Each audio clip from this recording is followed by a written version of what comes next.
ఆగ్రహానికి లోనయ్యి ఇబ్బందులకు గురవుతూ ఉంటారు.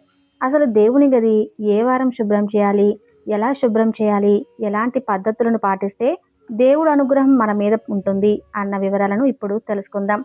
హిందూ పురాణాల ప్రకారం శుభ్రంగా, చక్కగా, సానుకూలంగా ఉన్న ఇంటిని మాత్రమే దేవుడు సందర్శిస్తాడని చెప్పబడుతుంది.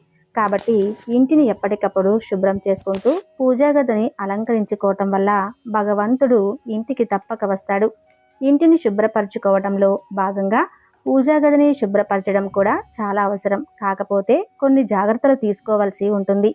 తెల్లవారితే చాలు చాలామంది భగవంతుడికి పూజలు చేస్తూ ఉంటారు. భగవంతుడికి భక్తి శ్రద్ధతో నియమ నిష్టలతో పూజలు చేస్తూ ఉపవాసాలు ఉంటూ భగవంతుడి యొక్క అనుగ్రహం ఎప్పుడు కలుగుతుందా అని వేచి చూస్తూ ఉంటారు. అయితే భగవంతుని యొక్క అనుగ్రహం పొందాలంటే మనం చేసే పూజకు ఫలితం ఉండాలి. మనం చేసిన పూజలకు